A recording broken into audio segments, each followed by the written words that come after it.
Call this meeting to order. Good afternoon, everyone. Please join me in the Pledge of Allegiance, please.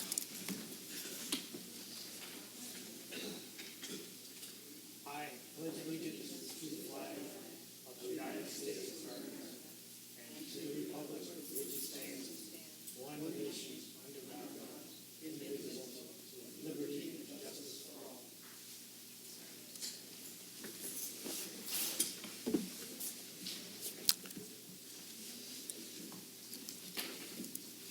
Thank you.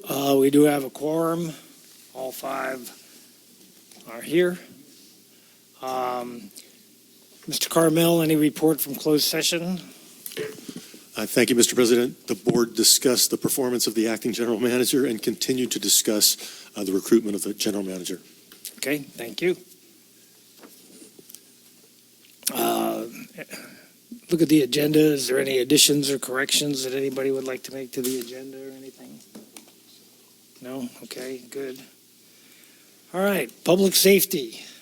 Commander Manuel was unaware of this meeting, so he may be either late or may not be able to make it here. So let's go to Chief Hollingsworth, please.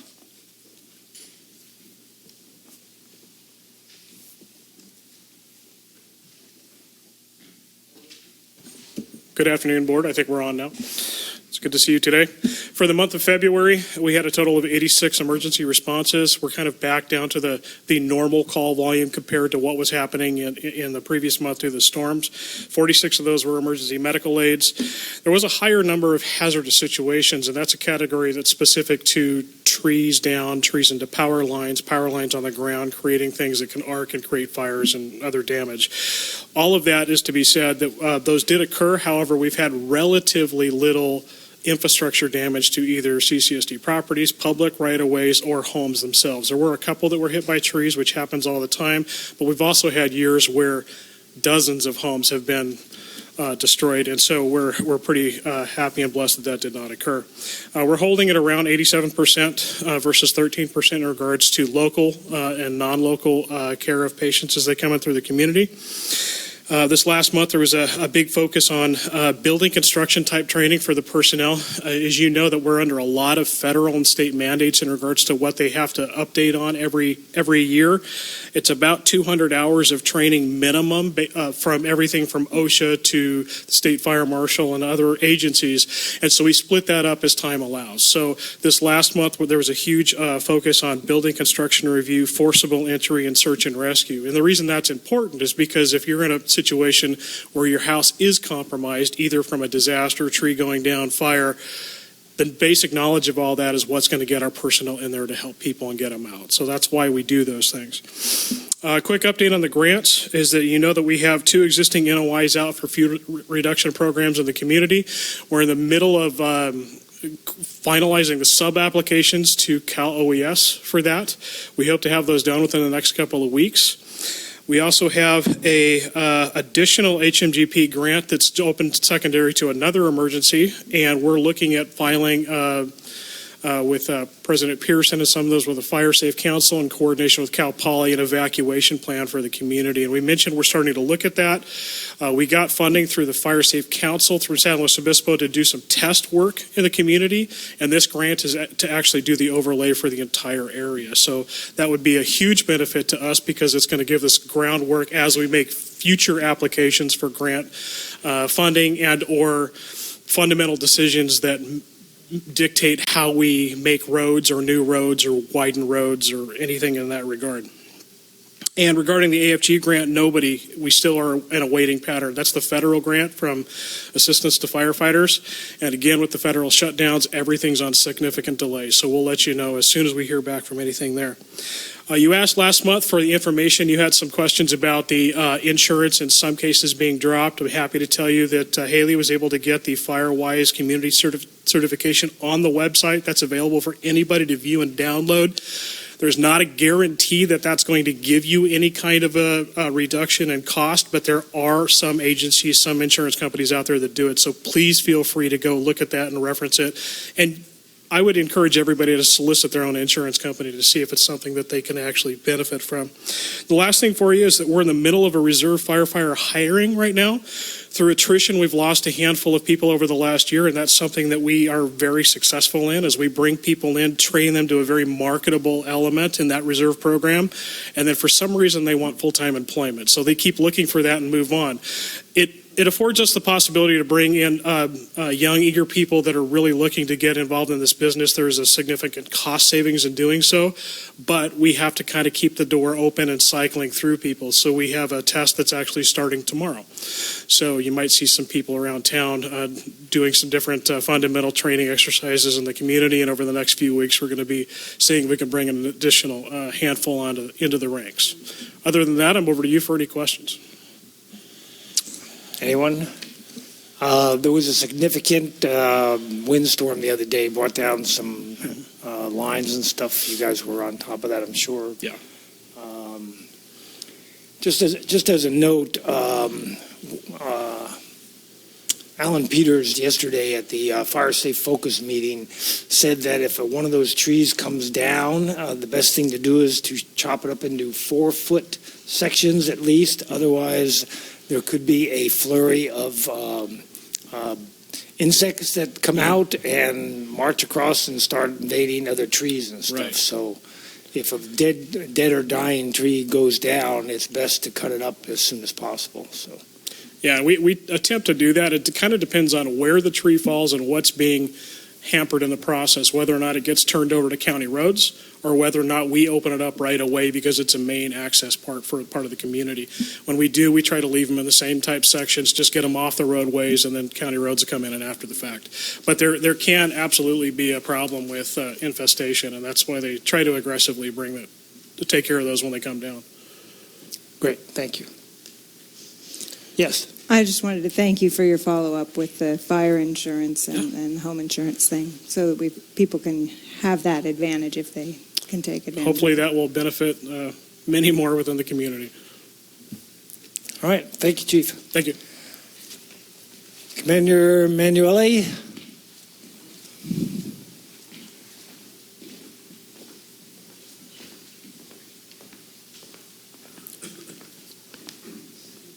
Welcome, sir. Thank you. Michael Manuele, Commander, Sheriff's Coast Station. I would have been here earlier, but I stopped to handle a call for service. So today I have your report for the month of February. For Cambria, there were 283 calls for service compared to 293 the previous year, down about 3%. Those calls for service compare with Avila Beach, 70 calls for service, Cayucas, 137 calls for service, Los Osos, 534, and San Simeon, 55. From those calls for service, there were 31 reports generated compared to 24 from the previous year, approximately a 29% increase. Just to note, the Coast Station handled 1,811 calls for service in February and generated 703 reports. If we look at some of those reports, there were 5 calls for service regarding assault and battery, generating 4 reports. We had one victim that was punched in the face, broken nose. It occurred in a different location, not in Cambria, and she just called from this location. The others were domestic violence related. There were 13 calls for service regarding disturbances. 3 of those resulted in reports. We had public intoxication, landlord-tenant dispute, and a disturbance call. We contacted the subject, ended up being a DUI investigation, which we turned over to the California Highway Patrol. There were no burglaries, 3 calls for service regarding thefts. 2 of those, theft of 2 batteries from a solar site here in town, then theft of yard art decorations. No vandalisms, no mail thefts, a couple of phone scams, and 12 suspicious circumstances. One of those 12 generated a report of a vehicle in the area of a construction site. Deputies responded, located that vehicle, ended up arresting the subject for drug-related charges. Just notable is we have 2 new deputies finishing the field training program, and they will be staying at the coast station and work in these areas. And that's my report. Very good. Thank you. Any questions for the commander? No? Okay. Thank you very much, Thank sir. you. Have a good week. All right. Next, the pros report, Mr. Johansson.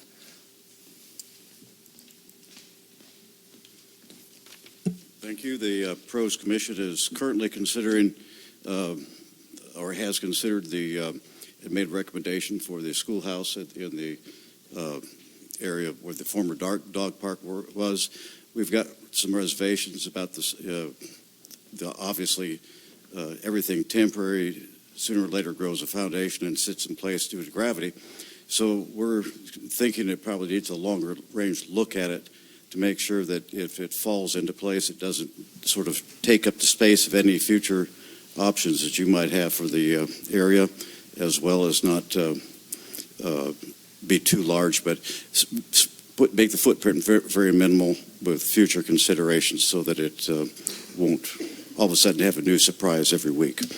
Other things in the pros are the consideration of the next phase of the park, East Ranch, and what was appropriate to go in there. So we're just kind of looking at the landscaping, the future needs of what we consider the play fields. They're kind of a problem area, if anything, as far as cost, equipment, and so forth. So all those are being hashed. We have a ingress problem on the road that heads south out of the East Ranch. It's sort of the community escape route, or that was one of the concepts, but it was essentially Piney Road. It was a trail. Piney Road is a abandoned road by the county, but it's still public land until it reaches a certain point. And then we have 2 private parcels to cross. So we don't have, we have a sewer easement, but not a trail easement per se. So it's just kind of a question of what we will do. And we vaguely pursue it, but without a great deal of guidance, since we really haven't got a director there, kind of handling the issue. So that's just a concern at this time. And I would say that we are looking and considering an overall bicycle commuter trails to lead to downtown from parts of the community, and taking advantage of whatever parcels may be available in the future that haven't been built on at this time. Other than that, any questions? That pretty much concludes it. Yes, thank you for your report. What I'd like to do is on the schoolhouse, they're trying to move forward as soon as possible. So if we could now go ahead and form a ad hoc committee to meet with Mr. Behringer and the Historical Society and try to hammer out the covenants and stuff, that would be helpful to them. So does anyone volunteer to be on that ad hoc committee? Yeah, I'd actually really enjoy doing that. I've been involved with the Historical Society for a long time and attended the meeting that they had with the planning department last week. So I'm all for it. Okay, very good. Anybody else? Volunteer? No? You don't have enough to do, or you do have enough to do? You have room for one more? So, okay, Director Howell and Vice President Farmer will be the ad hoc committee to meet with you and Mr. Behringer. Does Mr. Carmel need to go to the initial meetings, or are you going to just review it when they get done? I think it's probably better that they meet without me. Yes. I wanted to add something to the Pros Commissioners I want to talk about bike racks. Well, he holds the podium, I guess. So if he wants to relinquish it to you, I'm fine with that. Yeah.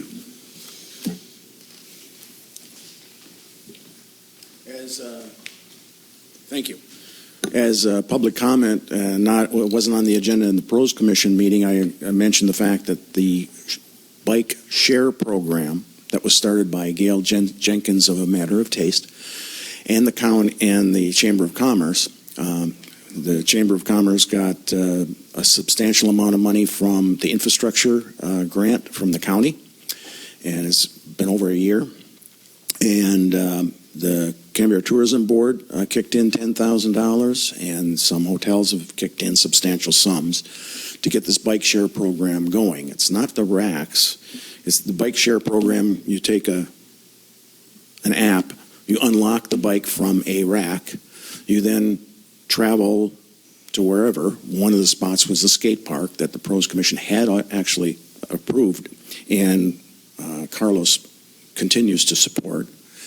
And another one is going to be by the Bicycle Kitchen, and one was going to be at Pacific Premier Bank, but they backed out at the last minute. So an alternative spot could be the Pocket Park, so that you could have different places, 2 places on East Village, 2 places on West, and one is already scheduled to be in front of the Castle Inn on Moonstone Beach Drive. But it's been such a long time in getting these contracts approved. You have to sign a lease, essentially, a private person or a company. So if at your next meeting, if you could put on the agenda to address those easements or those contracts, and I think District Council is already working on those, it would be very valuable. So if you can get that, because otherwise what's happening is it'll be another winter before we get these things installed. So, Yep. So anyway, if you can help us on that, I'd appreciate it. Okay. And any questions on that? Mr. Carmel, have you looked at generating some kind of an agreement with these people? Yes.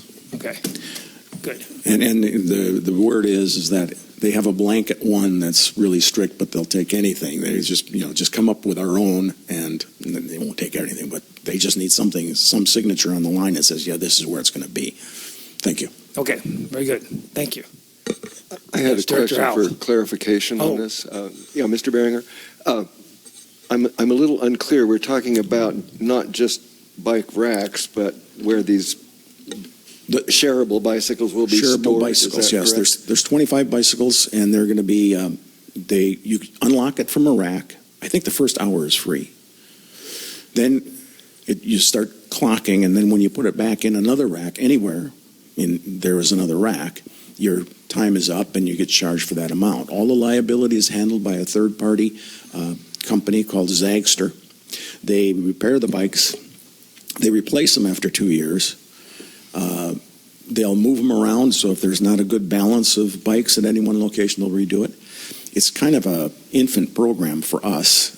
4 racks will probably be good for us because we're a very small community. It's not only for visitors, it's for anybody around town. If you wanted to go from Moonstone Beach to the Pocket Park, you could. And another CCHC is considering that as a possible location there too. But if we have our two, if we have the skate park and the Pocket Park, and one gets moved around, that's okay too. Thank you. If I can ask, has Zagster approached the county with regard to this program? Oh, the county sent them a check, or the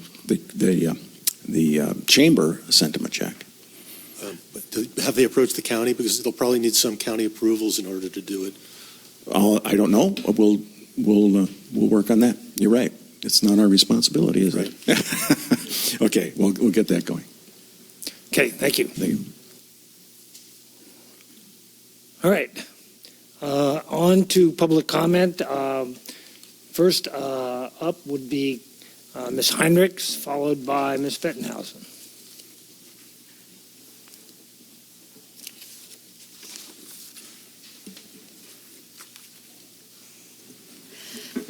Good afternoon.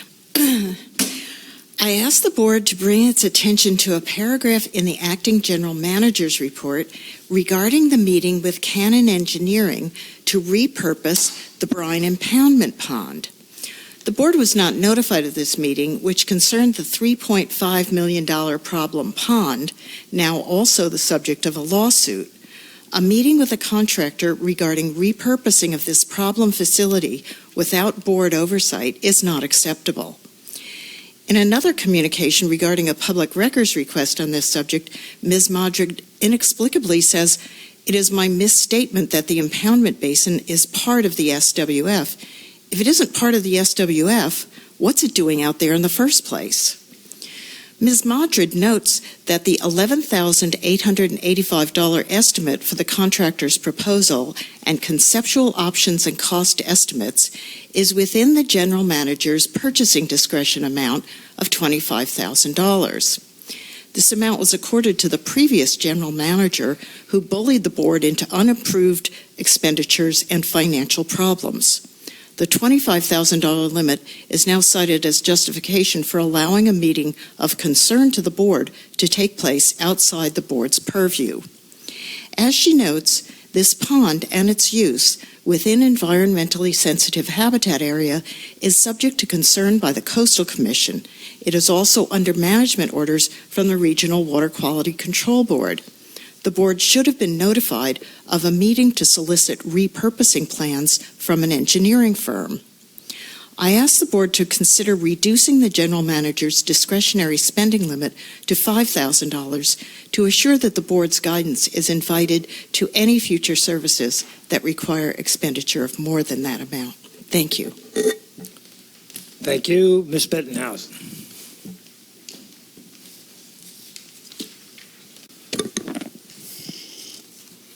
Thank you very much, Mr. President. I'm just delighted to be here, with one exception. It's hotter than the proverbial Hades in this room. At least from my skin temperature, that's the case. Within my family, I am always hotter than one of my close relatives who's always colder. And this is a democratic procedure process which I urge you to take up soon about the temperature of this room. But I put it in the larger context. Some months ago, I wrote to you, and some years ago to a prior board, asking consideration of how you aesthetically and environmentally and in terms of physiological comfort do this room when you have meetings. This is not a congenial space. This is rather a proverbial, metaphorically appropriate space in many ways. I ask you to read those letters, please. I won't take up your important time today by rehearsing what I've written twice before. But I would add one more comment that's not on the agenda either, unfortunately. But it gives me the opportunity to wish you absolute best wishes as you try to figure out what in the world is up with this district. Including bike racks. I got my first bicycle, Bluebird, in second grade, and you can guess it, audaciously I admit, straight A's was the prerequisite. I love biking, although I can't do it anymore physiologically because I'd tip over and hurt people. But I really ask you to start figuring out careful procedures as a board, Mr. President, for dealing with more issues than show up when I cook a leftovers casserole, which are a whole lot. You've got way so much on your agenda that I just shudder at whether you're getting any sleep. 5 directors plus the overworked staff. We are informed again today that they are overworked. And I see no clarity on the ranking of your priorities in procedure, policy, or regular business. I wish that you would have a retreat that wasn't covered by the Brown Act, and you'd all go out on a nice boat on a day when the swells are exactly half a foot, the sunshine is mitigated by your sunscreen, and you would all sit there as 5 members of the board, nobody else, and you would get agreement among yourselves if it takes all day into sunset. You would get agreement among yourselves as to what it is you're doing and why. And that includes what is it you want to do, not what is, as I told you in January, not is what is dumped on you from the past, but what is it you want this board to do? And I, as a ratepayer, as a person who's paid some careful attention on and off during the 17 years that I've been doing it, I care. And I will speak specifically to some issues later. But this community needs leadership, even, I can't compare it to the swamp, but I'm tempted. Thank you. Thank you.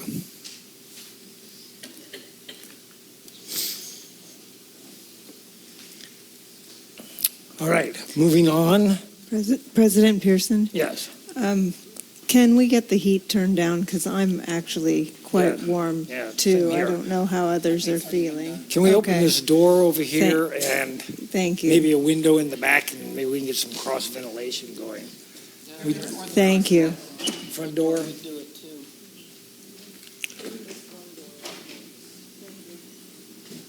There you go. He's going to open the door back there too. All right, there is an exhaust fan here, but if we turn that on, you'll never be able to hear anything we say. That will help.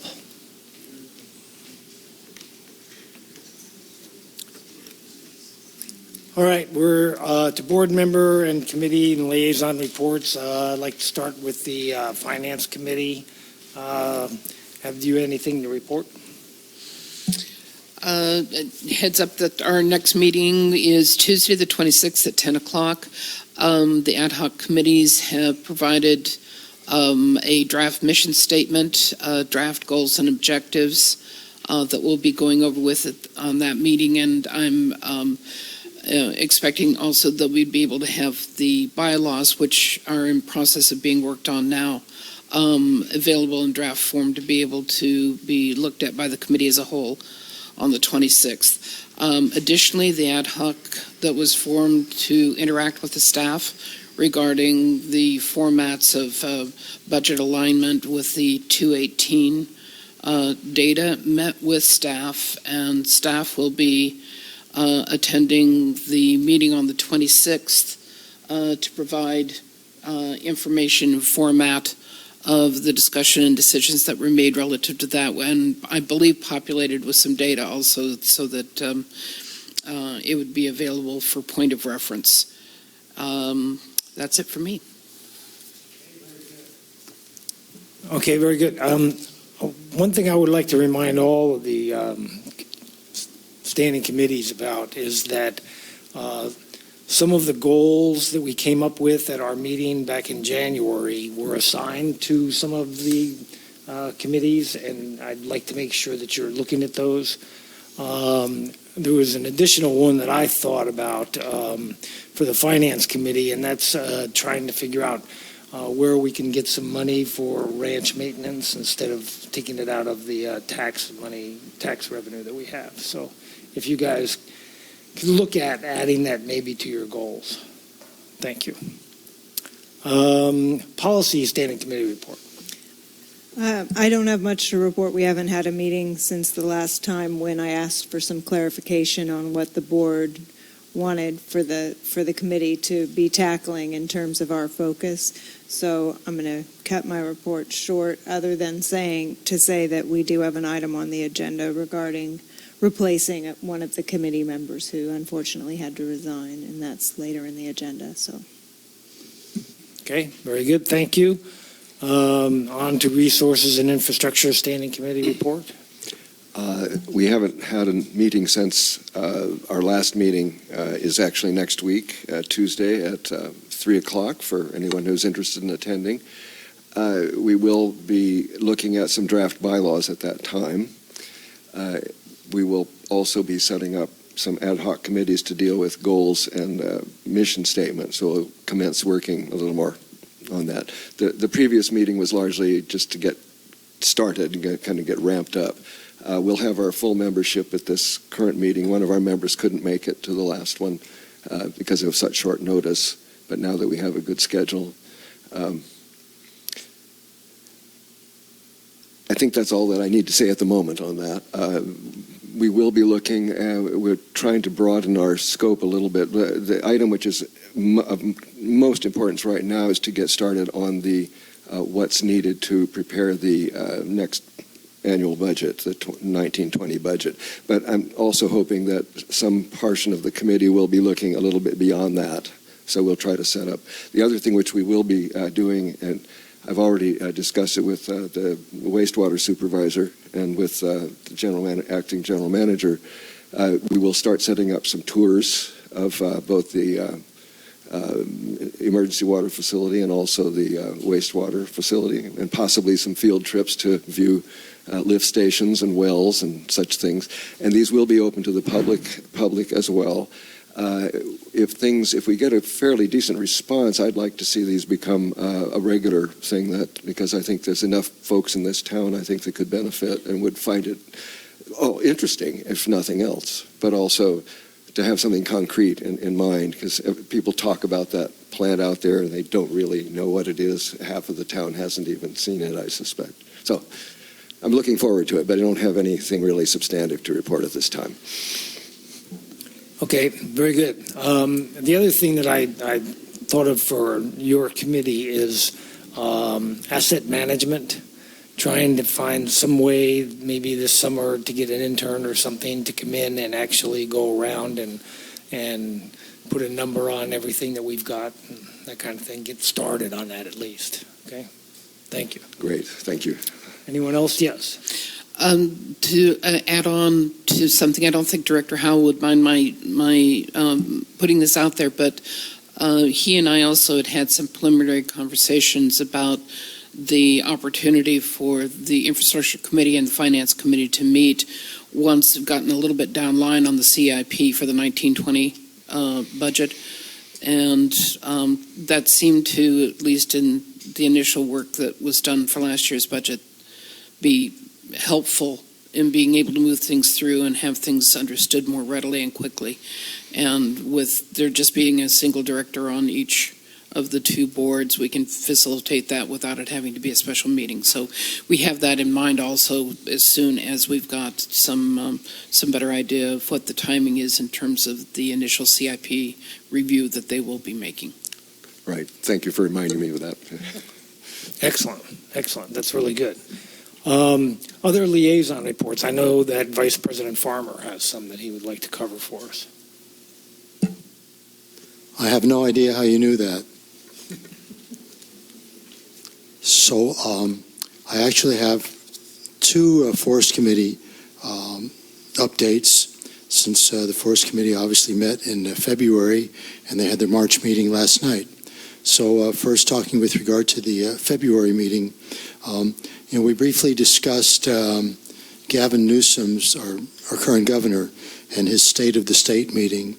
And he spoke about the fact that there are 4 billion trees in California, and millions of them, well over 150 million, have died recently due to drought, and destructive insects and growth. And so he's allocating $1 million for forest management, including control burns. And so we're hoping or considering or wishing to obtain some grant funding for a forest manager. And I think that was just spoken about with regard to the Fiscalini Ranch. But obviously this has to do with all of the wooded areas throughout Cambria. It was also brought up that the district needs to address implementing the forest management plan.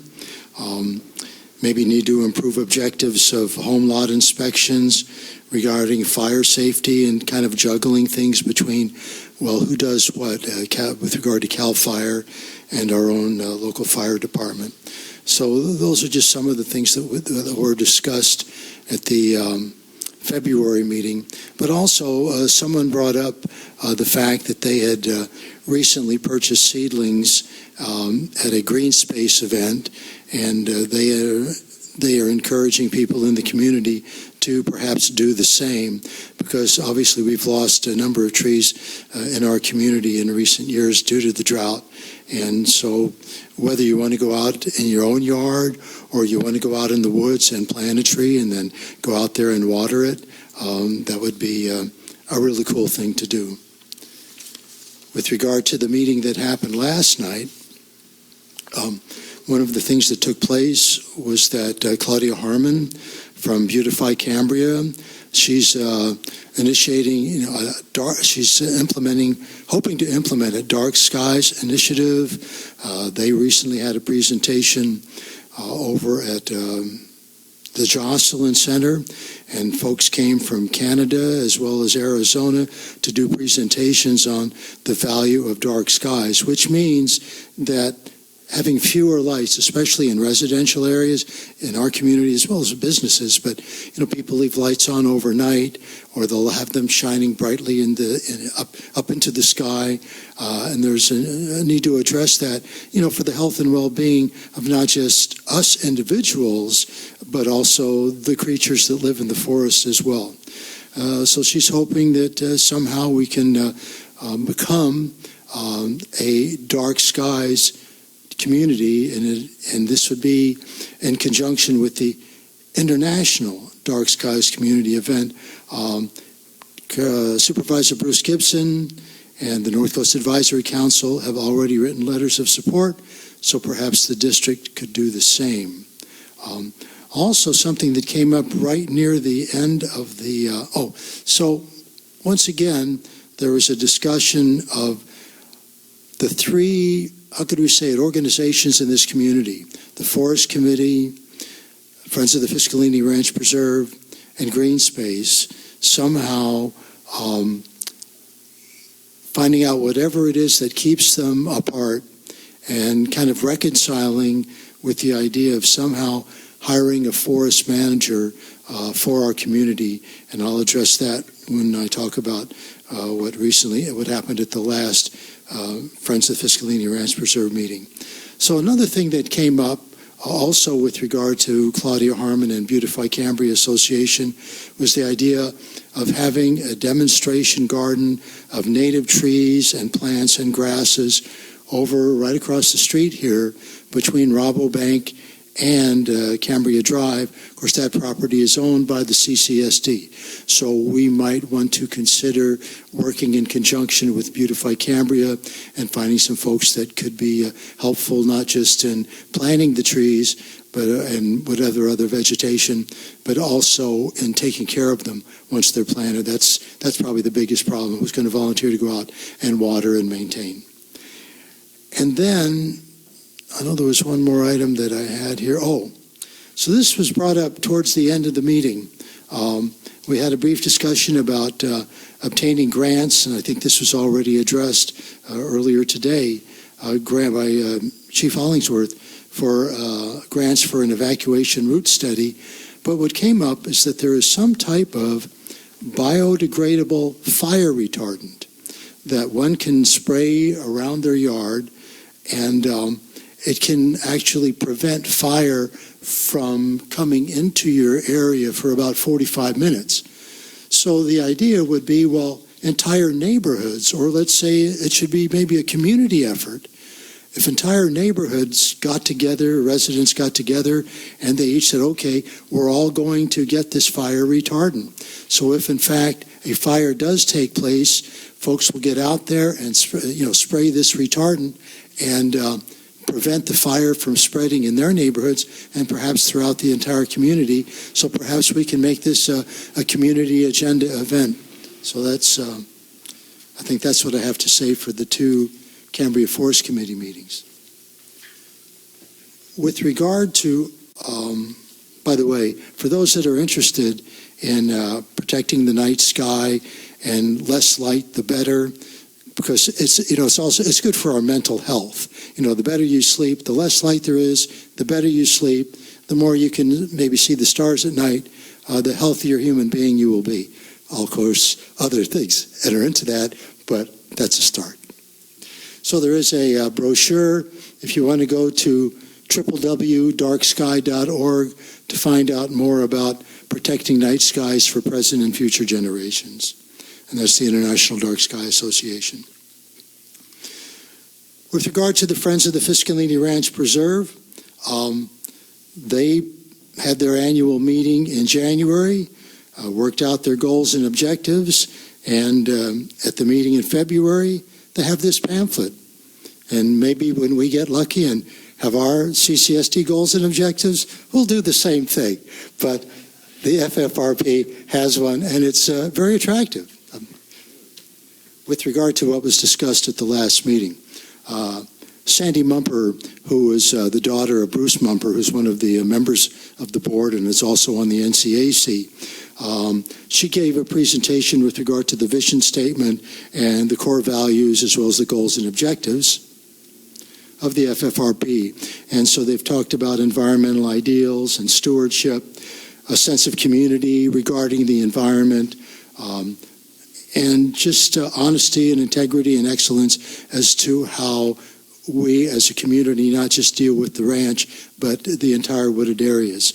So ranch preservation, also they talked about fundraising, generating revenue, educational program that's going on with the middle school, and those types of things. Also, probably the most important thing that is happening with FFRP right now is they, just like us, and there's one other I can't think of, just like Green Space. Green Space is looking for a new executive director.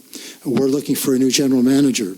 Well, FFRP is in search for a new executive director. Joe Ellen Butler has been the executive director, the only one that FFRP has had, and she's wanting to step down. You know, she's not getting any younger, just like the rest of us. She wants to enjoy the remainder of her life with fewer obligations. So what's going to be happening, the board, and they have 12 members of their board, hoping for a smooth transition in doing this. They'd ultimately like to hire a full-time executive director, but right now, because the salary range is probably going to be a pretty high one ultimately, probably $75,000. So maybe they'll hire someone part-time, ultimately being full-time. They want their skills to be ecology, biology, and ranch management. And so what they hope to do is have someone in place by, let's say, the beginning of October or November. They work with Joe Ellen and other members of the board, and then they're good to go, and they're in place by the beginning of January of 2020.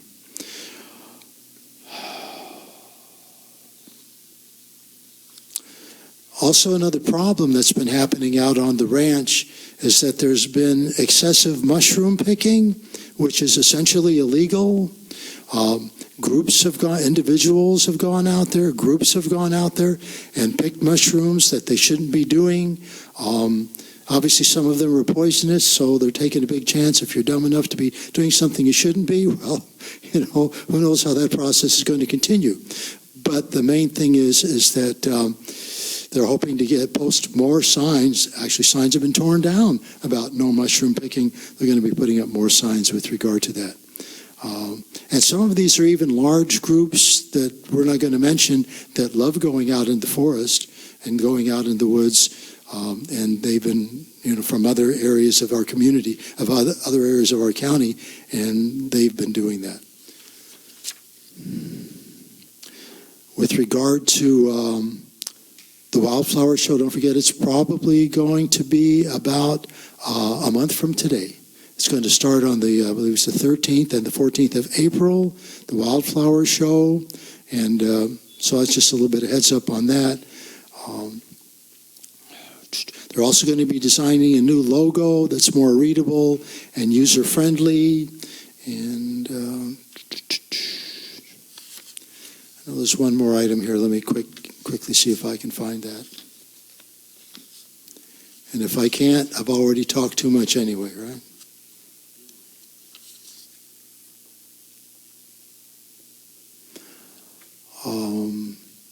Just one more item. This has been discussed before with regard to encroachments by various residents on both sides of the ranch, mainly both sides of the ranch.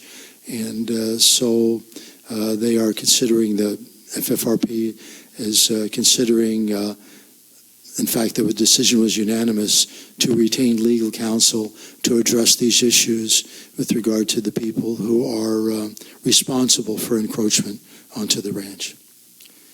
That's it. Okay, thank you. We do have some, Ms. Bettenhausen would like to address us on this subject. I have one more thing. I just want to thank you, Director Farmer. You should not apologize for talking too much, because you are one of the directors who keeps this community fairly well informed on the issues for which you are particularly responsible as a liaison person. But I want to speak to the whole board, Mr. President. I had no idea, and I just better check it, that CCSD owns the land between this street here and the bank. Did I understand that correctly? Mr. Farmer, I think Director Farmer, I'm sorry, Mr. President, would you please ask Director Farmer if he actually said that? I actually did say that, and I believe it's part of the East Ranch. Except for what Rabobank, you know where Rabobank is? Yeah, The rest of that I area. trundle in there about once every 4 years. I imagine that the county has a right-of-way, some easement there next to the road. True? Is that generally true? I don't know the details, but I assume the right-of-way is bigger than what you see out there. Yeah. Well, Mr. President, I'd make a request and kindly do so if I may. Sure. And that is that on the website for CCSD, we would have a map, an updated, accurate map of what lands in this marvelous urban area covered by CCSD, what lands the CCSD does control, or at least own, if not control, or at least own, if not control, or maintain.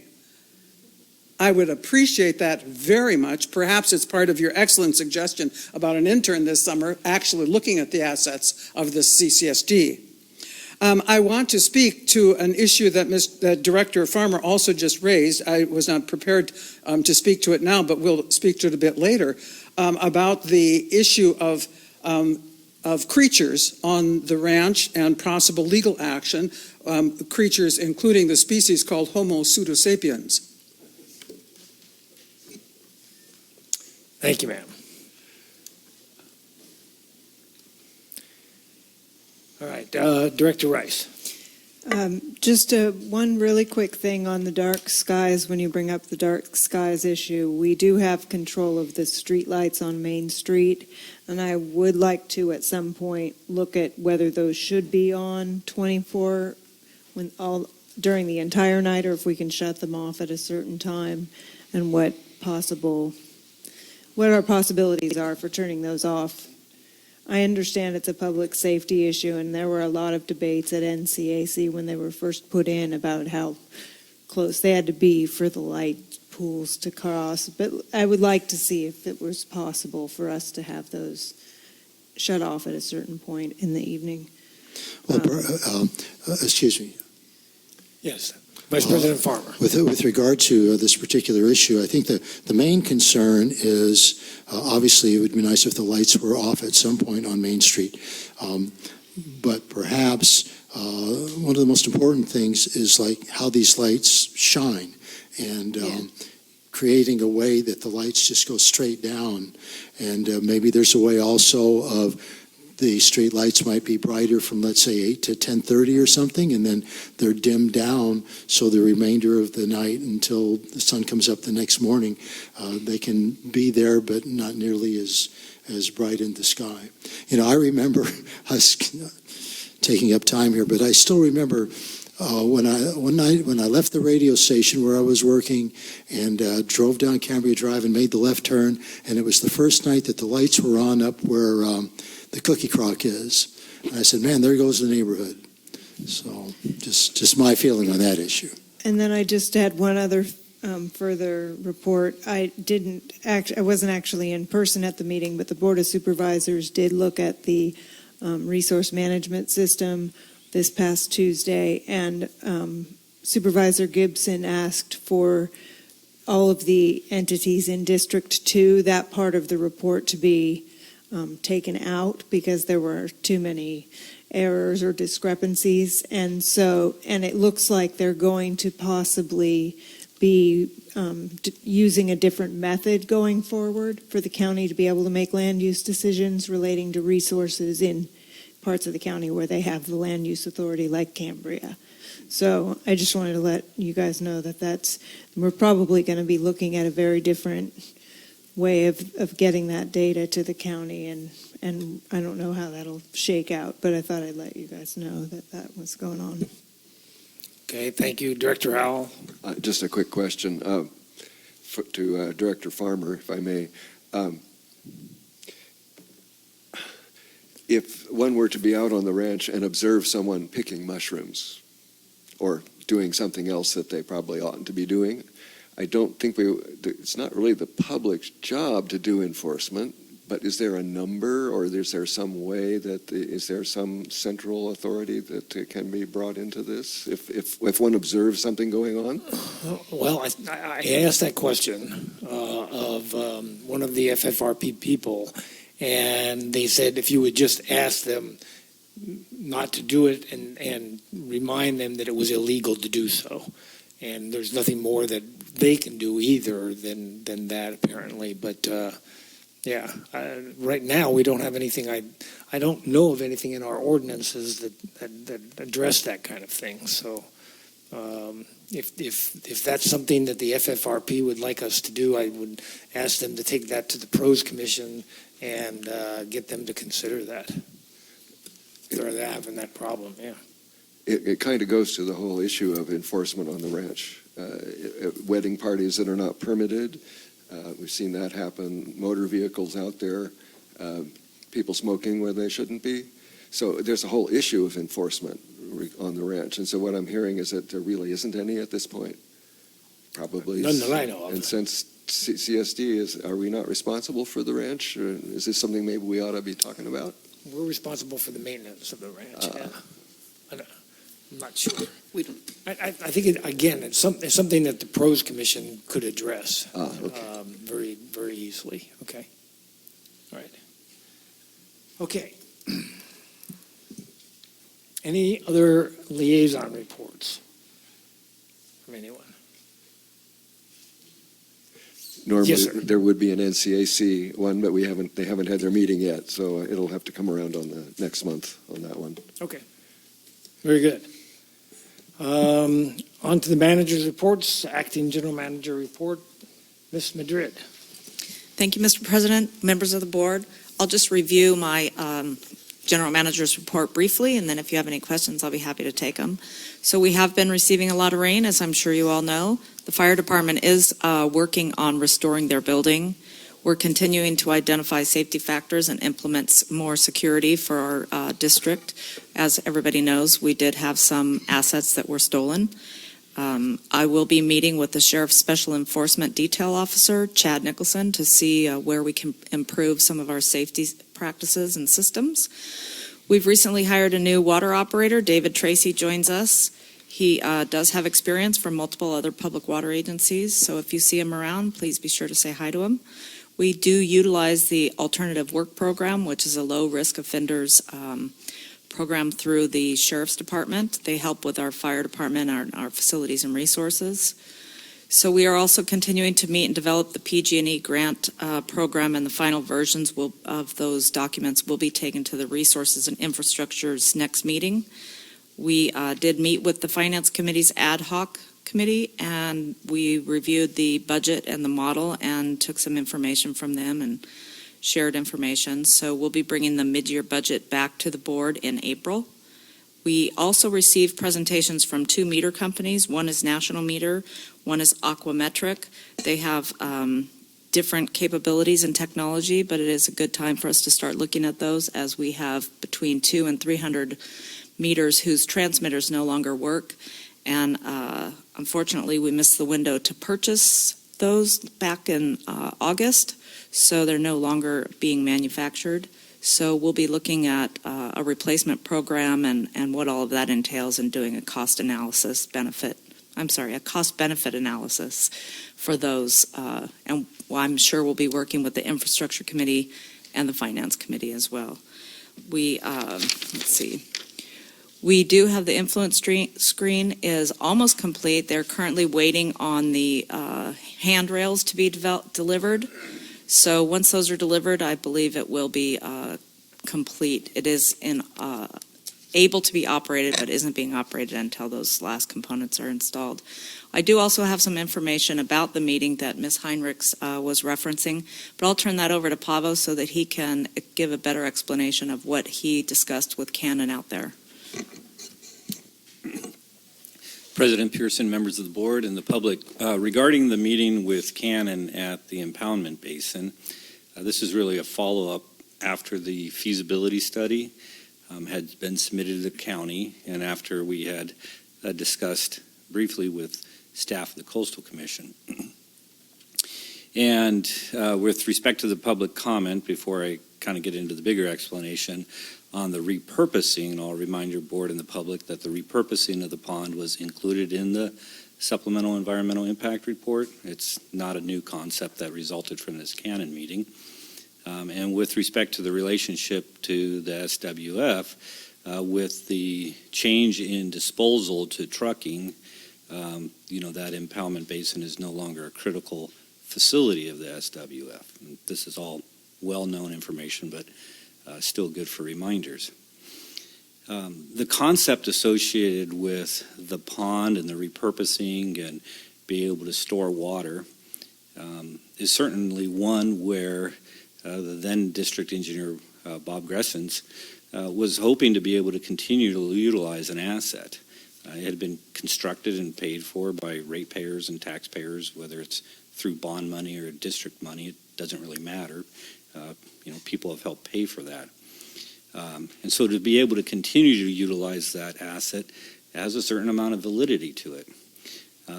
Understanding, though, that coastal staff is concerned and continues to be concerned about the impacts of the facility and on ESHA, environmentally sensitive habitat areas, is also something that's understandable.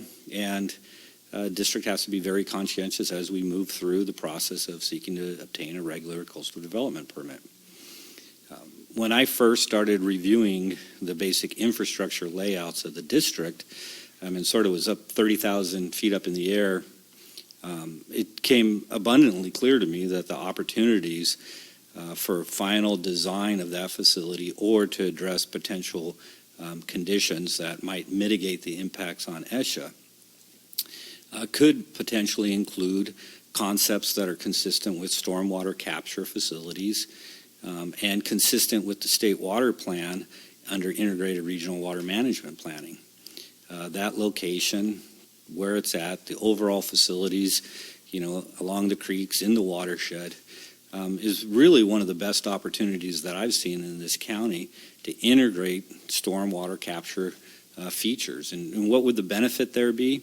Is that it would change the impoundment basin from an open air basin where sensitive habitat is completely impacted within the fence boundary, and would take concepts where it then uses natural covers in order to store water and yet reestablish ESHA over much of that property.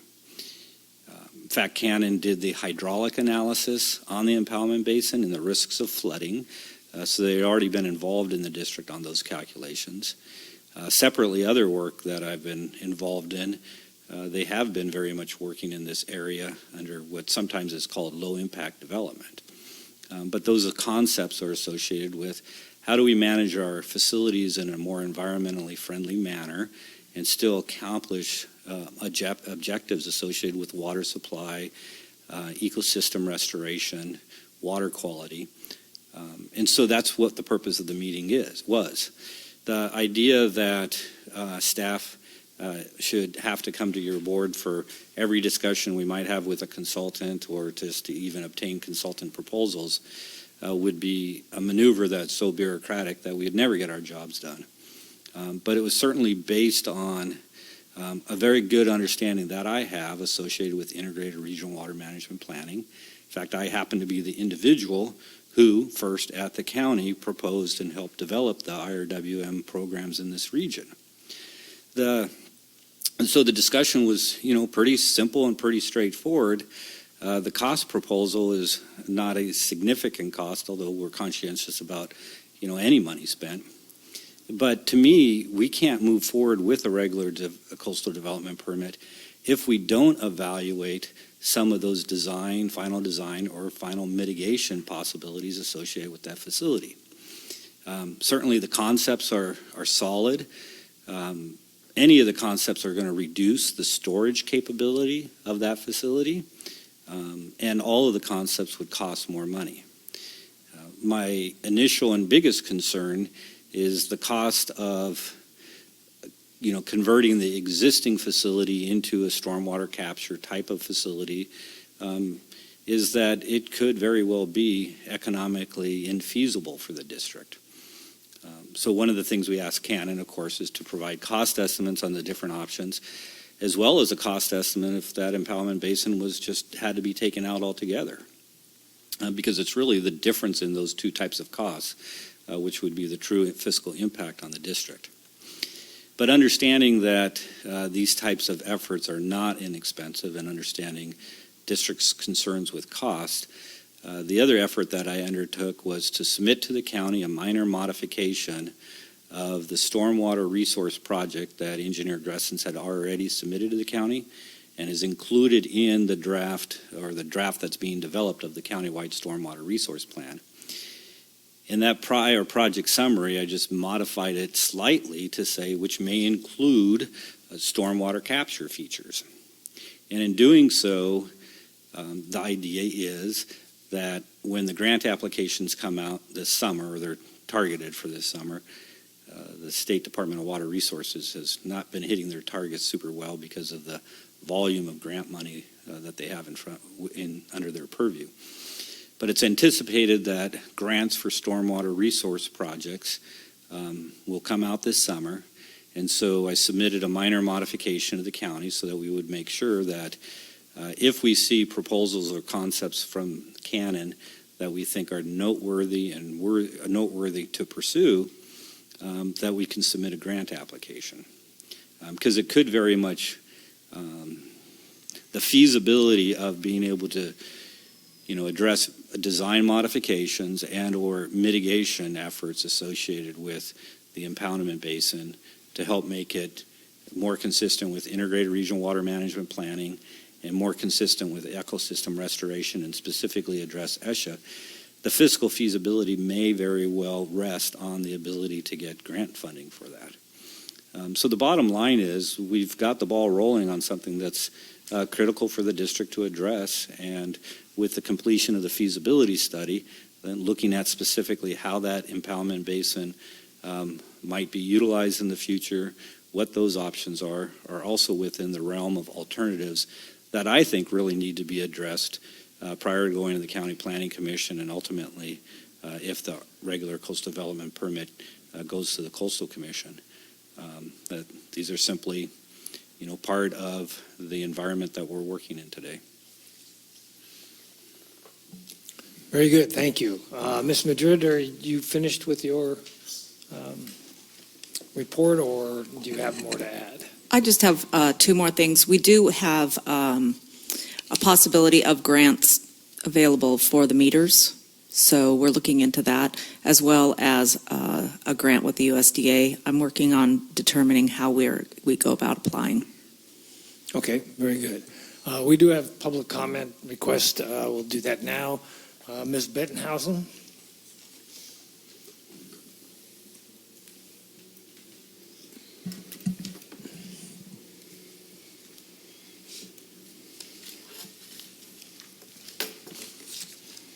Thank you very much, Mr. President. I will now read to you the questions that your consultant that you hired, Mr. Ogren, has just answered.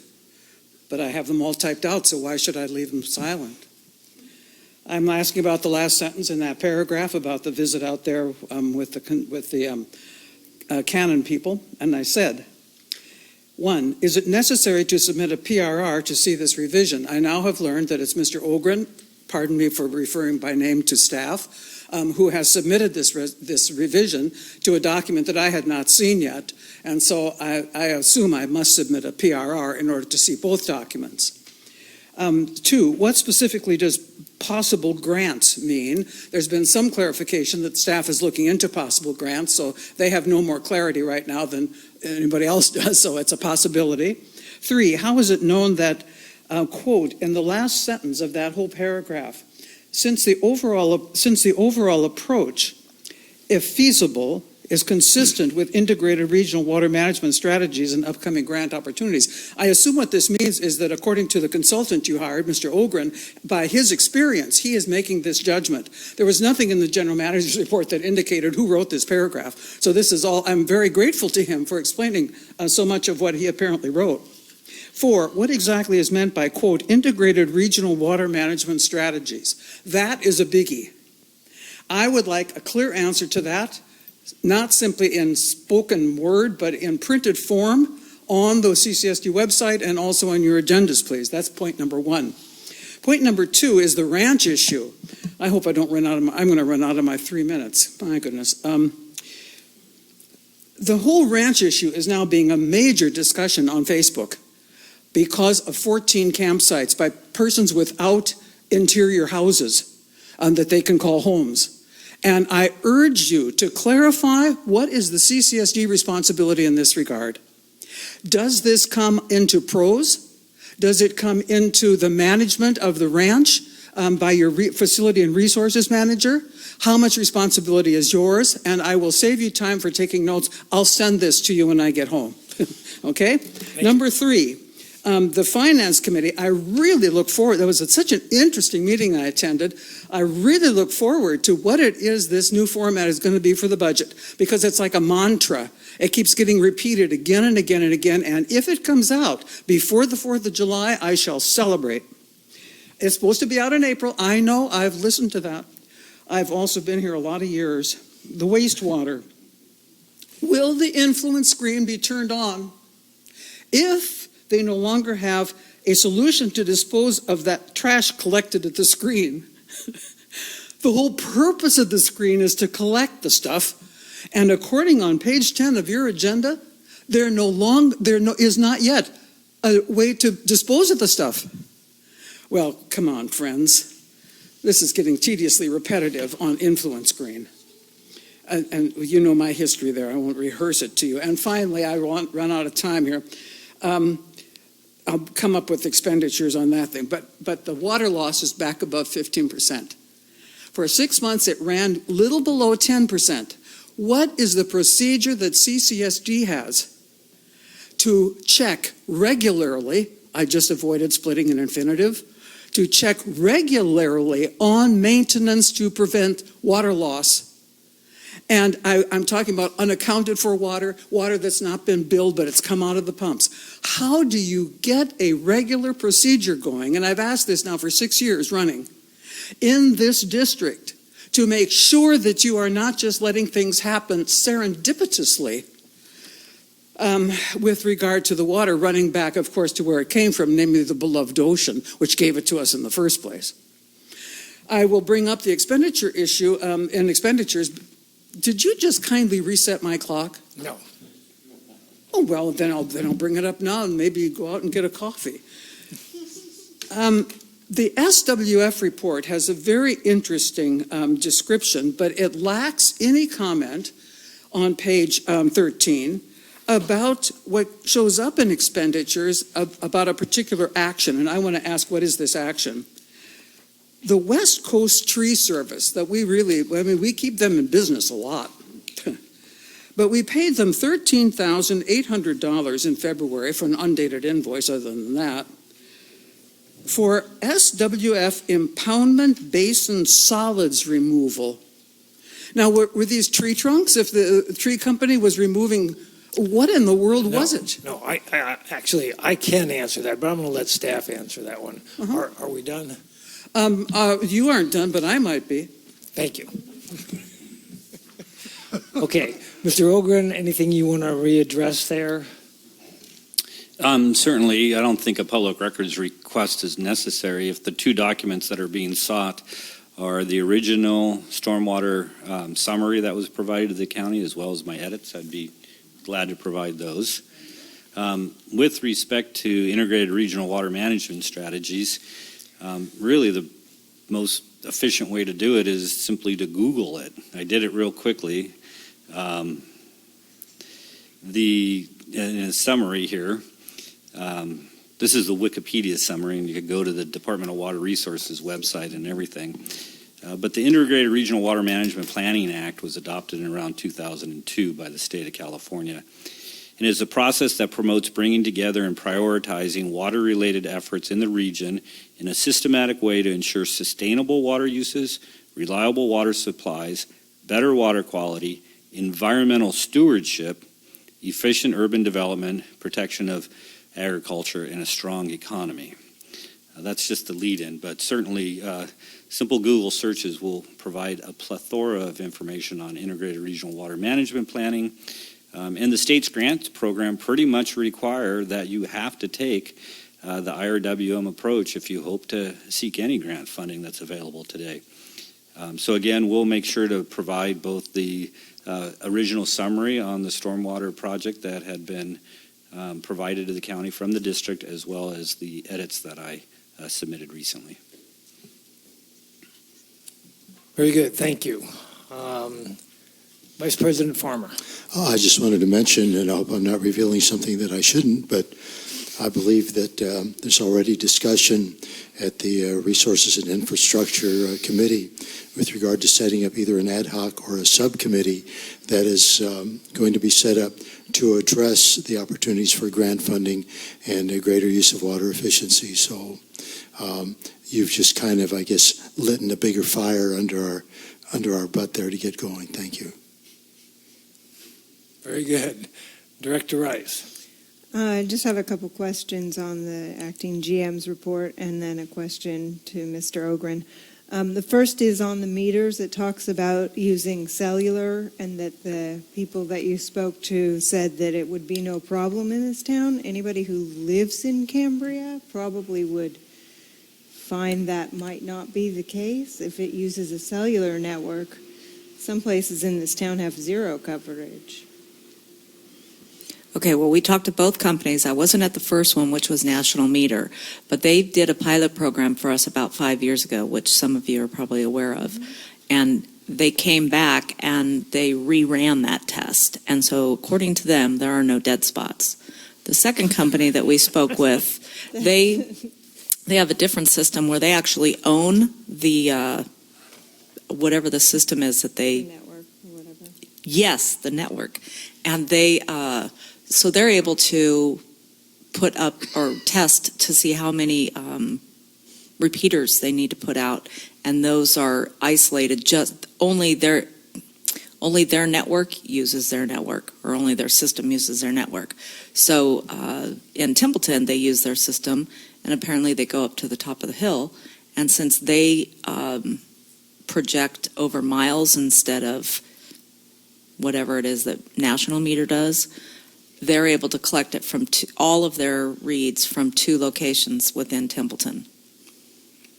Okay. They don't have the cellular. They just have whatever the system is, the other system. Okay, I just would be wary, and let's make sure if we're going to go that direction with the cellular, because I'm sure that you would get plenty of dropped calls from folks in Cambria trying to call from their home. Right. And with all of the terrain, it just is. I know it's a challenge. So Aquametric gives you a 98.5% success guarantee. Wonderful. Then I just had a question with all the rain that we've had. Are the pumps that we have at the west end of town, where they were functioning, did they function as expected? Do you know? I think they're county. I was going to say, are you talking about the county? As Yeah. far as I know, they have. Okay, so we haven't really had that, and that brings me to the other question that I have for Mr. Ogren regarding stormwater management. My understanding is that is something that is not within our authority, that we're part of the county's stormwater management, and it's not something that's specifically our CSD, but maybe I'm wrong about that. That is also my understanding, is that the county is responsible for drainage and stormwater.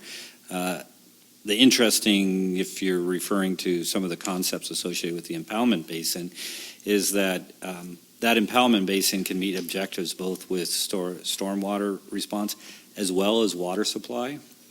So when we look at these types of projects that have multiple benefits, because the district has the water supply jurisdiction, then certainly it can embark upon those efforts. Okay, so it ties in together with the water supply. Correct. Thank you. Appreciate that clarification. Thank you. Vice President Farmer. Thank you. So I'm noticing you're on page 7 of the General Manager's report, and this issue has already been redressed with regard to the fact that the influence screen is almost complete. That's the wording here. I'm just curious with regard to the contract that we signed with, I think it's a brew company, that the contract was signed in September and they were supposed to finish in mid-December. And if they didn't, then they would be penalized, I believe it was $100 a day until the project was completed.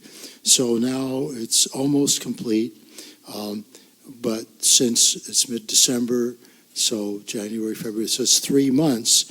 So I'm wondering how much they're being penalized with regard to how much we're paying them to have done this project. And also, maybe I could get an answer from that first, but I also want to mention, so it says here, handrails experienced a delay in delivery from the vendor, so a second vendor has been retained and is now building the handrails.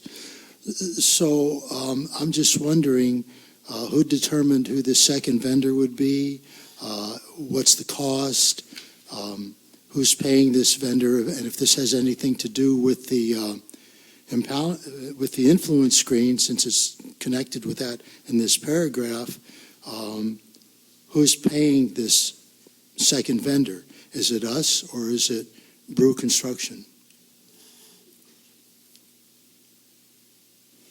Okay, it is, I believe, called Bro Construction. Hey, bro, what's up, baby? I'll remember it that way. Okay, and they did have to order a second set, if you will, and it's in their contract, so they're paying for it. As far as the penalties, it is $200 a day, and I have a meeting scheduled next week so that staff can start reviewing the various details related to that. There are some details that we should probably discuss maybe in closed session. Okay, thank you. One other thing that was in the manager's report that I've been asked to emphasize a little bit is the work days of April 6th and 7th out at the ranch. The FFRP has gotten a grant, and they've got some conservation workers coming in, 30 of them, and they need 30 volunteers each one of those days. So if you're willing to volunteer and help out on the ranch to remove down material from the forest floor, and then to remove some invasive plants and do some replanting along Santa Rosa, please contact the FFRP people and volunteer for that. All right? Anyone else have anything for the manager's report? Mr. Howell? Dr. Thank you. Several questions. For Mr. Ogren, I think. You said that Cannon did I wasn't clear, did Cannon do the original hydrological examinations for the brine pond? Is that what I heard you? Not hydrological, hydraulic. The hydraulic. Yeah, hydrological, I'm not sure who did the groundwater evaluations, but with the flooding event that happened a couple years ago where floodwaters overtopped the road and then got into the impoundment basin, Cannon did the evaluation of, the continuing risks associated with those types of flooding events. Good, thank you. That really helps a lot. Yeah, they're not the folks that originally designed the basin. I know okay. Do we know what the basin capacity is? Does anyone know? I looked at it. Sometimes numbers go in and then they go out. I think somewhere I saw 40 acre feet, but I think it's between 15 and 20 acre feet of actual impound. Yeah, the ability to impound. I actually had a conversation with Chief Plant Operator Green with regard to how much water could be stored there ultimately, and I believe the figure that he gave was about 2 weeks worth of water for the community. That's what he said. Yeah, I wouldn't be surprised if that was correct. One of the concepts is to potentially be able to use that water not directly as a water supply, but in order to help address the environmental mitigation requirements. So store the water, and then in terms of creek flows that are required, or some of the discharges at the head of the lagoon, could this be appropriate purpose? Ultimately, those different possibilities of using the water supply are going to have to address water quality requirements and have to address either regulatory purview of the Division of Drinking Water and or the regional board. So there's a couple of different options on how the water might be put to beneficial use.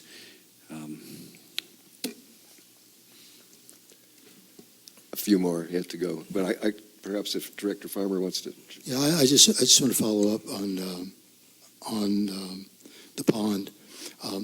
But before I do that, I want to say, I'm just speaking for myself, but perhaps for the entire board and the community, as to how refreshing it is to have Mr. Ogren here to give us a calm explanation of so many variables that we wouldn't have heard in the past. Plus, I sincerely appreciate the fact that he is on top of the environmental issues and concerns with regard to the project, the facility, and I know that's a concern of many folks in the community. So, Pablo, thank you so much. Or I should say, Mr. Ogren, thank you so much. With regard to, once again, the General Manager's report on page 12 under the SWF, it says, the district's primary focus for the SWF, or as I would like to call it, the Emergency Water Treatment Facility, is to pump out stored RO reject water from the impoundment basin in accordance with the closure plan. Then it says the rain continues to add volume to the pond. So I recently had a conversation with John Rocky at the Regional Water Quality Control Board, and he informed me that since November, the water level at the pond has gone up 1.5 feet. Now, that may not sound like a lot, but it's actually an additional 1 million gallons, of diluted effluent that obviously is going to have to be removed from the pond during the decommissioning process. So we can hope that that gets done this summer. Maybe we got plenty of rain, maybe we'll get plenty of sunshine, help evaporate the pond. But I just thought folks might be interested in knowing how much increase in the water amount that's in the pond has taken place. Thank you. Okay, Director Howell. Okay, I don't want to take too much more of the board's time on this, but I do feel constrained to speak a little bit further about this issue of the brine ponds and the goings on out there. I think, well, first of all, I don't like surprises, and this was a surprise to me. Now, it may be that it's on me I need to go back and review the SEIR to see exactly what is being said, because that does represent policy as far as previous boards go, and this board has not changed that at this time. However, I think it would be wise in the future, and I would certainly appreciate it if these meetings are scheduled and these things are to happen. I think it would be better to let us know in advance, in particular to let the public know. You would be amazed the number of calls I got regarding that meeting, as people are saying, oh, what's going on out there? In this atmosphere of mistrust that we are now working in, I think it's wise to put as much out in front of people as it is possible to do. And if people object, that at least they'll have the opportunity to do it. So that's one point. The other thing is,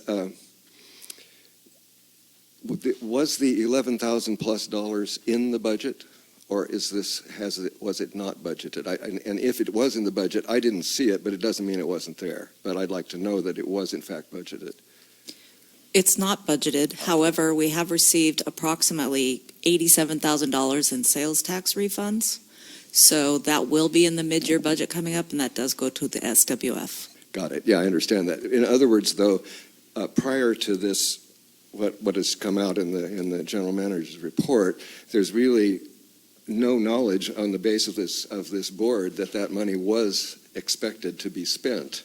So even though we now have the extra money to do it, the fact that it was not in the budget concerns me when it's that much money. So again, I'm having a little problem with the current, and this is not a personal reflection or anything, but I'm uncomfortable with the current spending authority that I really think that these issues do need, if at all possible, even with the spending authority, I think it would have been better if this had been brought to us so that we could at least be aware of what was happening.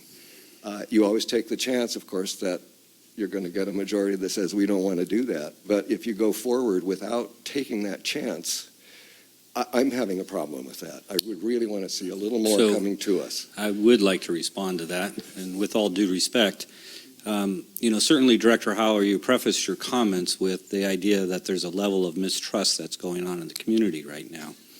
And while that is understandable, for mistrust to cause staff to make significant changes in what are our normal responsibilities, themselves delays efforts, they drive up district costs. And when the bottom line came to it, this is reported to your board, and it's reported today. The purchase order has not been awarded, and your board, through the reporting process that's standard, does have the opportunity to say that you would like to see this as an item on the agenda prior to moving forward. I think it's really important to distinguish the fact that staff does have certain jurisdiction, and we do have responsibilities to move forward on issues, especially when they're integral to, in this case, the regular coastal development permit. And we do inform you of extra efforts that we're moving forward on. This is the time that if your board wanted to have this scheduled as a future agenda item prior to the any purchase order being awarded, now is the time that's appropriate. So to change procedures, I don't think that would be wise in understanding that mistrust does exist. That's why it's included in the general manager's report, open for board discussion in the context of a general manager's report, but certainly open for a future agenda item if you so deem appropriate. Yes, sir. Go ahead. Oh, thank you. Perhaps I may not fully have understood the paragraph. So what I'm hearing you say is that money has actually not been expended, but are we not obligated to pay it? Yeah, there's no purchase order. Okay. We've only received the proposal. Yeah, they went out there on their own time. That's what wasn't clear to me. I'm sorry. I apologize. That wasn't clear to me at all. Yeah, Canon is not sending us a bill for that visit that they Thank made. you, because that really was all I was talking about. So, never mind. Yes. And as a closure to that, there isn't anything happening that would justify the idea that there is additional mistrust to be being generated by this. And I think that we need to be a little more careful about that kind of discussion happening until the process is maybe understood, because now the walk away that probably some folks will have with it is, here's another one that, they're out there doing things they're not supposed to, and there's a reason for the mistrust. So I think we need to start acknowledging the fact that we're moving fully forward in ethical ways and within the parameters of good execution, both in terms of district and business, sense. And we really need to stop thinking and projecting the fact that there's nefarious things going on. My opinion. Thank you, Director Rice. And speaking to that, I think the discussion was good for clarity purposes regarding what's happening. But being on the board as long as I have been on the board, I think it's important we keep in mind the context of any work that goes on out there.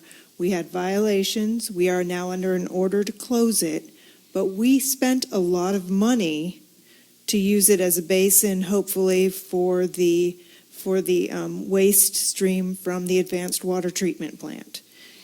We spent a lot of money. The area there, the Coastal Commission calls it environmentally sensitive habitat. There's been different discussions on that. Right now, what it is the brine pond. If we can do anything to keep ourselves from having that money go completely down the drain, because we did spend money to build the pond. So anything we can do to help the environmental situation out there, in addition to helping our water situation and not letting the money and work that went into building it go to waste. I think that within that context, I actually was quite happy to hear that it had happened, even though it had already happened, because I think it speaks to the professionalism.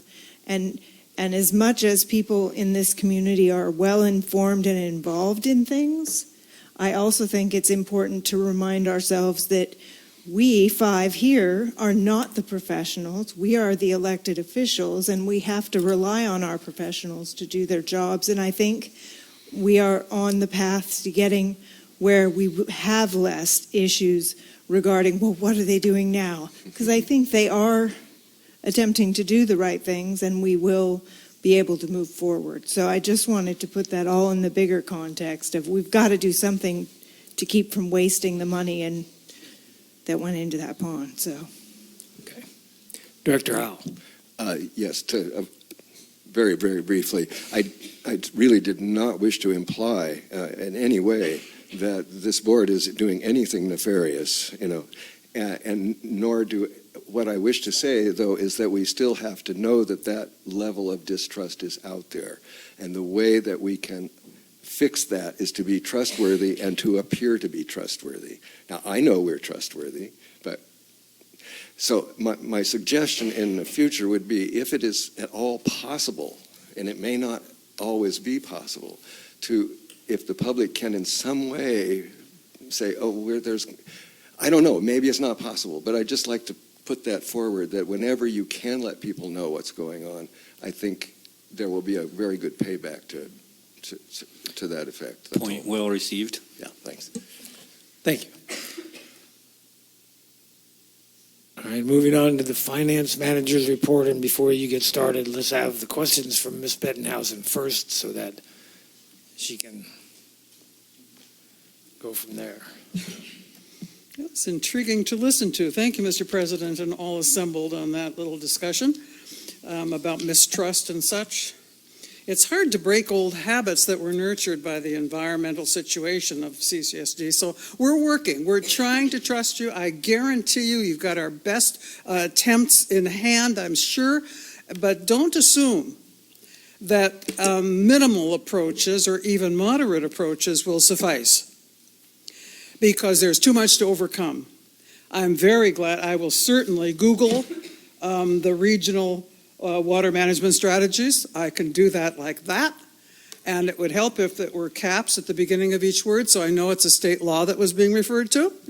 I love footnotes. I'm crazy about footnotes, so put them in. Let us know that you're doing your work, which I have no question that you're all doing. Let us know that you're doing it so that we don't have to assume inertia. I'd like to ask one question, therefore. How, and I have to say, I'm sorry, I've got to tell you what happened a year and 3 months ago when I was given the explanation to this question. Under previous staff, partially previous, I was told that every expenditure sort of floats around and gets stuck in, maybe. In other words, there was no procedure for saying, ooh, let's spend $10,000 on new railing paint, hypothetical. No procedure. It floated in from somewhere, the invoice showed up, and the finance manager put it down. And I was assured that that would change. so that every expenditure would be carefully monitored by supervisors before even reaching the finance manager. And therefore, we could not have any suspect expenditures perpetrated by the district. Hallelujah, sweet Jesus, and I love you, Allah. But that's not happened yet. Or maybe it has, and I just haven't found out. So fill me in. What was the process by which $13,000 plus went to the wood service people for picking up solids at the brine pond? I want to know. What was the procedure by which that got approved? And I'm not questioning the integrity or the capability of anybody on staff right now. I am not doing that, friends. I'm acting like what we call in a democracy, in a representative democracy, a reasonable person to which I aspire and have done for 76 years. Please help me by giving me the information that's necessary in order to appear reasonably informed. Thank you. Thank you. I do have another request, but it's for the manager, general manager, and we've moved on. We're on the finance manager's report now, Mr. Hendricks. So, no, she was speaking on the finance manager's report. So, we're moving on. Ms. Duffield, the floor is yours. Would you like me to respond to West Coast Tree Service? Yes. Okay, That'd we be do fine. have a contract in place with them for a total of $60,000, which we appropriately bid per our purchasing policy.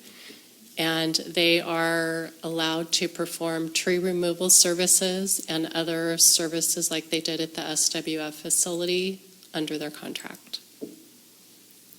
Okay. And could you clarify exactly what they took out of the pond? I mean, I know what it was, but I don't know what it was. I think that's what people are looking for. You may recall that I reported on this when we actually hauled it off. We used our new dump truck, so it was to remind people that the dump truck was a valuable purchase for us. The first work that it performed for the district was to haul off the solids that had dried up from the evaporation pond, impoundment basin, brine pond. Good, thank you. You're welcome. Okay. So one addition to the report that was not written because I wasn't aware of it until yesterday, we did receive the second of two that we were expecting in sales tax refunds from the SWF. We had hired DMA Consulting to do that research and homework for us, and so they were successful in getting us both of those sales tax refunds. So you will see the expenditure that we owe back to them off of that refund in the April expenditure report. And how much is that we're paying them to go after this money We for pay us? them 35% of what they recover, so that's roughly about $37,000 is what we will have to pay them. We will come out ahead by $68,000. Okay, very good, thank you. Director Rice. I was a little confused by the answer. We have a new dump truck, but we paid this company to haul off solids, so I guess I didn't hear it. They did the work to fill up the truck. I see. And So then they our helped fill CPO, it Jim up. Green, Got it. drove it Thank over you. to the Paso Robles dump and dumped it there. That was the link that I missed. Thank you. Okay. Director Howe. Just a couple of questions. Just kind of curious, sometimes this is really the only window that I really have into the operations of the district from month to month.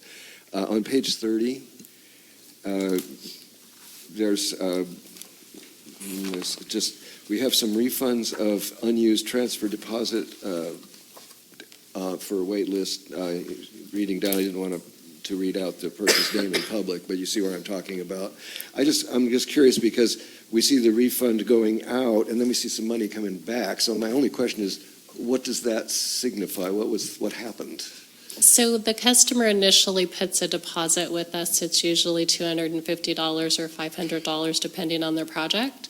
And we put it into a security deposit account. So what you're seeing here is a one-stop shop that we've started doing in finance so that the follow-up journal entry of moving it out of the security deposit account into the actual revenue account that it belongs in happens in one fell swoop. So you're just basically seeing the result of the in and out of the accounts. If you look to the far right, you'll see the charge accounts that it's coming in and out of. And then the customer gets the refund of the net of the. So a person puts some money in and we refund a portion of that or whatever. Correct. And then we keep a portion Right. depending. Historically, it sat in the deposit account and it was never reconciled. So I was trying to come up with a way to be a little bit more efficient and do it all in one swoop and not have anyone forget to go back and do that after the fact. Great, thank you. I just was kind of wondering what that signified, so now I understand. On page 31, I was just saying what my question is. There's some rather large credits. This is to Hatch Company down there about halfway down the page. We see some credits. I'm just kind of, again, wondering, as I see this money going in and out, kind of wondering what was going on as to why it's going in and out like that. So we had a very large credit for an item that was returned that has been sitting on file since February of, I think it was last year, it might have been December of the prior calendar year. So I have been working with Hawk to recognize that credit and just get it on the books. It's just been sitting there. Invoices have been kind of offsetting the credit balance, and I just really don't like to do business that way. So this was my way to memorialize it in the system so that we could track the credit memo that existed and all the offsetting invoices. Great. I mean, that's very good. This is not criticism at all. I'm just trying to, I like what you're doing. So it is helping to make things a little more apparent. Let me see here. I think the rest is not that significant, so thank you very much. Okay, you're welcome. All right, thank you. We're discussing her report. We're not on the consent agenda yet. Okay, so that's okay. That's all right. That's probably a good time to ask that question. So do you want to address it now, or do you want to wait till? This is regarding the finance manager's report. Okay. It's actually expenditure report. That's finance manager expenditure. So okay. I just want to say that I had the same questions with regard to West Coast Tree Service and Hatch, so those have been answered.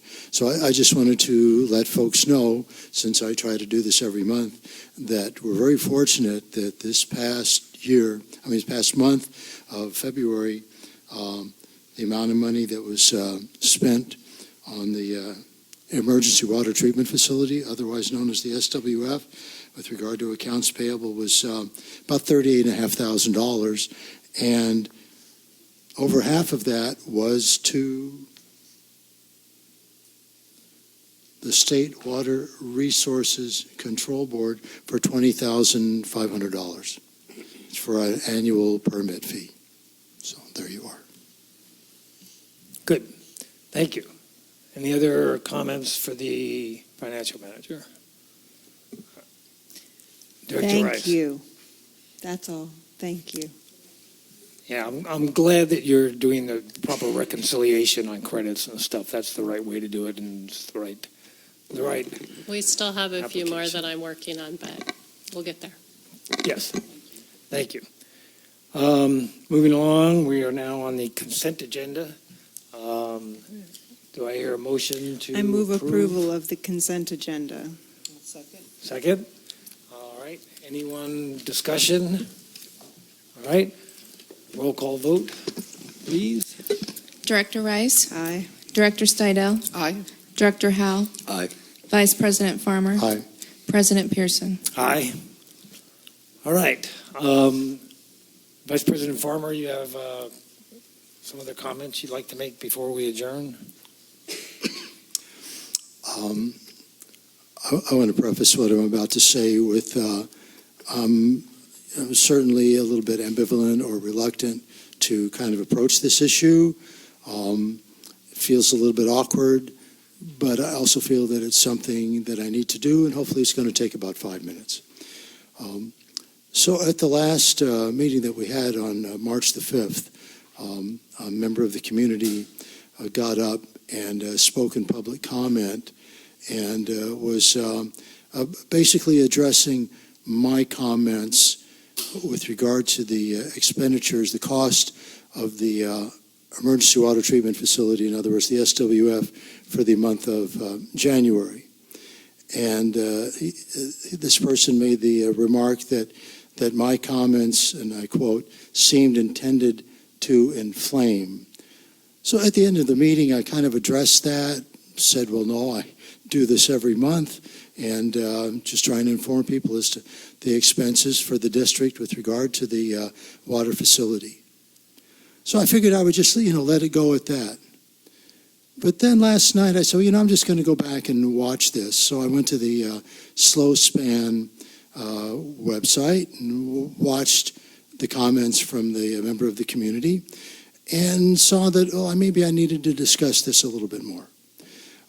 So one of the comments that the person made was that what I did was basically perpetuate public confusion.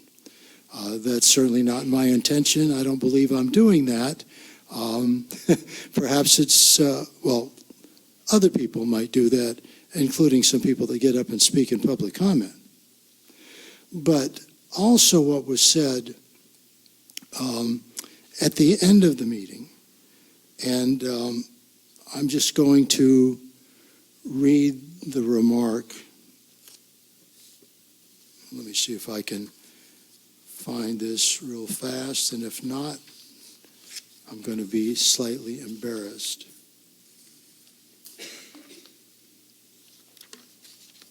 Because I know I had it right here in front of me.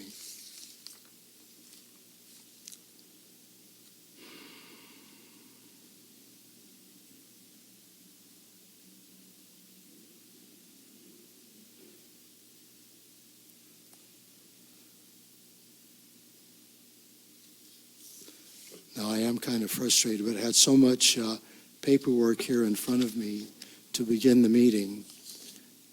Just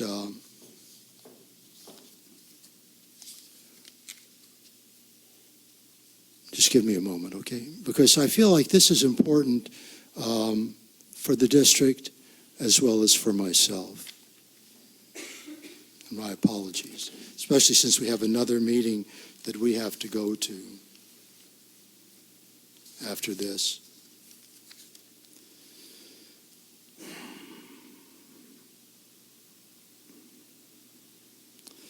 Well, I seem to have lost what I was going to relate to, but the last comment that was made by this person was that I needed to tell the story. First, he said I was being, how can we say it?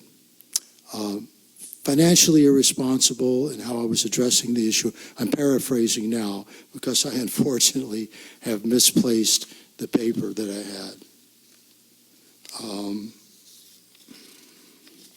So that I was being financially irresponsible and ignorant. I'm paraphrasing. With regard to how I'm addressing the costs of the facility. And, I'm no whiz-bang at finances. What I do, and I don't have the ability to kind of manipulate figures. I just go to the expenditure report every month and report what our finance officer has stated with regard to the cost. But the last thing that this individual said that